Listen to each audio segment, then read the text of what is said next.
Hello, I'm the 10-minute English teacher. Let's get you exam ready. Today, I'm going to help you understand Romeo and Juliet by William Shakespeare with my Act 2 revision quiz. Before we get going, don't forget to like and subscribe. There are plenty of things on the channel to help you understand the play like an expert.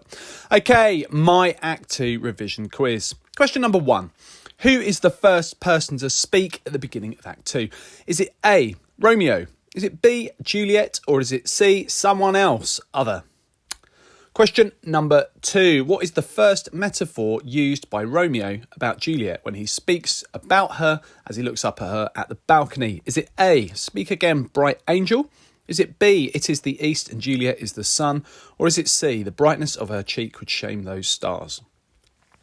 Question number 3. Juliet is in love with Romeo. How does Romeo find this out? A, he asks her and she tells him. B, he hears her talking to herself. Or C, she sees him below her at the balcony and she tells him. Question number 4. What does Juliet suggest they do? They both declare their love for each other in the balcony scene at the beginning of Act 2. Act 2, Scene 2. What is it that she thinks is a good idea? A, they get to know each other and spend some time together. B, they go and get married straight away as soon as possible. Or C, they speak to their parents about their feelings for each other. Question number 5. The next day, after the balcony scene, who does Romeo confide in? So he's spent an evening speaking to Juliet. They've declared their love for each other. Who does he share this news with? Is it A, his father, Montague? Is it B, Friar Lawrence? Or is it C, Benvolio, his cousin? Question number 6. What does Friar Lawrence say to Romeo? They have a conversation at some point in Act 2.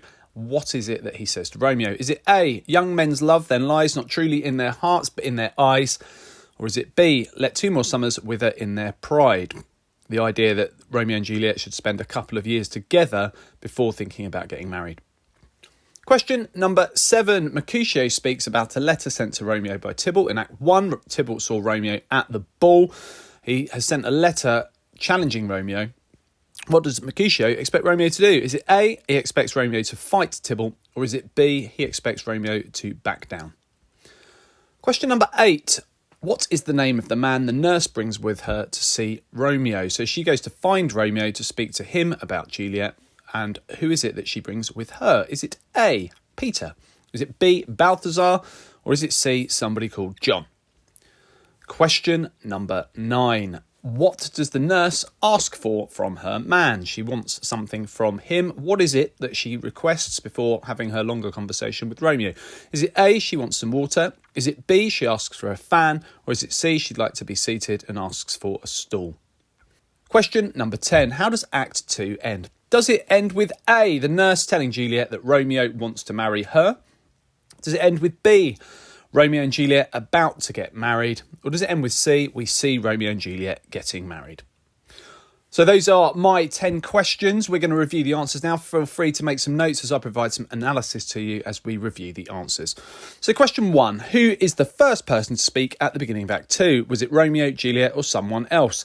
Well, interestingly, it's the chorus that speaks to the audience at the beginning of Act 2 and says that Romeo and Juliet are bewitched by the charm of looks. So they've fallen in love with each other, but charms and witches are not something that an Elizabethan audience would have been favourable towards. So there's a little bit of a negative tone that is being struck here in regards to the way that the audience might be being positioned to see Romeo and Juliet and their love. So the chorus speaks to the audience. We don't see that in the films.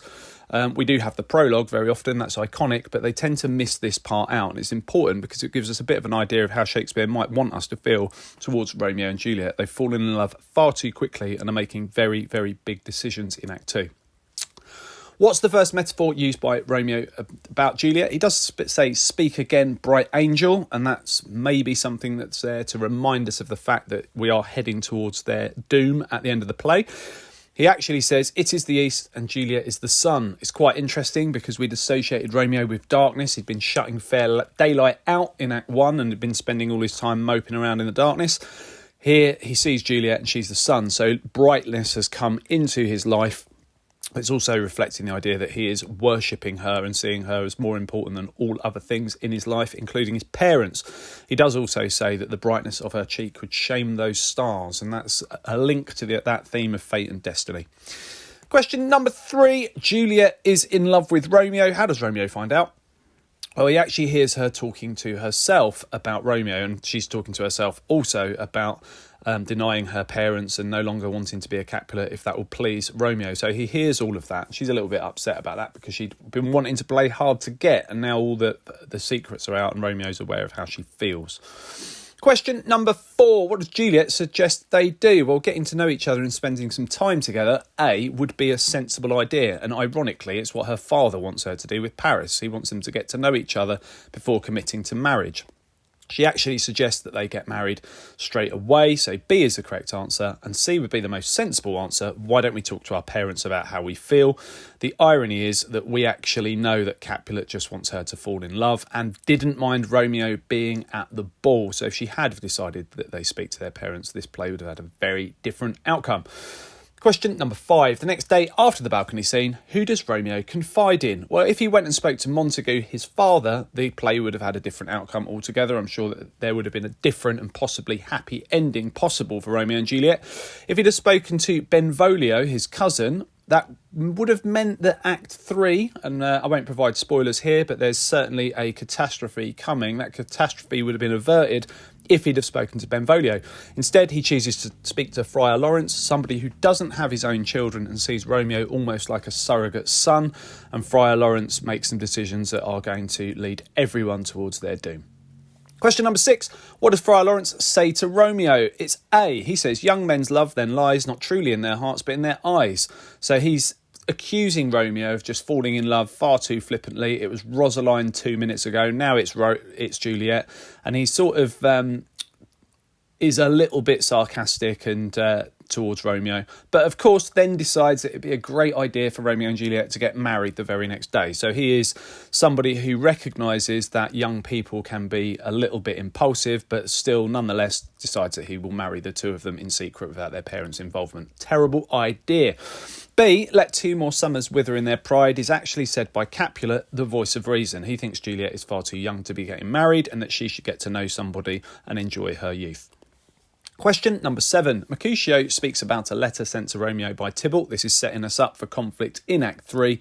What does he expect Romeo to do? He expects Romeo to accept the challenge and fight Tybalt. Question number 8. What is the name of the man the nurse brings with her to see Romeo? It's Peter. And the reason why Peter's interesting, he doesn't have very much interesting things to say, but the reason Peter's interesting is the nurse here is acting way above her station. She is not Juliet's mother. She wishes she was. She's nursed Juliet as a child and she's got a very close relationship with her, especially given that her own child died in infancy. She has arrived to speak to Romeo and she's brought Peter with her, and that's elevating her status. It's making her look like she's important, as if people work for her. That is not how it works. She works for the Capulets, and she is not somebody who's a high status character. We know that because she doesn't speak in iambic pentameter in the same way that the important characters, the parents, do. So she brings Peter with her so that she can look important. Balthazar, just to finish this off, he's Romeo's friend who speaks to Romeo later, and Friar John is a friend of Friar Lawrence who is unable to deliver the letter to Romeo, another twist of fate that works against them later in the play. Question number 9. What does a nurse ask for from her man? She wants a fan. So the idea of Peter passing her a fan is just there to try and make the nurse look important. She's got ideas above her station. She's acting as if she is Lady Capulet or even Capulet himself, and it's just a reminder to us that this is quite inappropriate that she is the one who's putting Romeo and Juliet together. Between the nurse and Friar Lawrence, they're arranging this wedding and it's not their place to be doing that. Question number 10. How does Act 2 end? Well, before the end of Act 2, the nurse goes and tells Juliet that Romeo wants to marry her, so she puts all of those plans into place and tells Juliet that she's to go to Friar Lawrence's cell in order to be married. Romeo and Juliet are about to get married at the end of Act 2. We don't actually see that, probably because it would have involved a huge set change maybe at the time that just wasn't possible. So we actually see Friar Lawrence greeting Romeo and Juliet and they are about to get married. They head off to be married, and then at the beginning of Act 3 we just accept that they have been married by Friar Lawrence. Okay, check out the other videos on my channel. I'll continue to add content. Feel free to ask something you'd like to see me cover in the comment section. Don't forget to like and subscribe and share, and keep revising.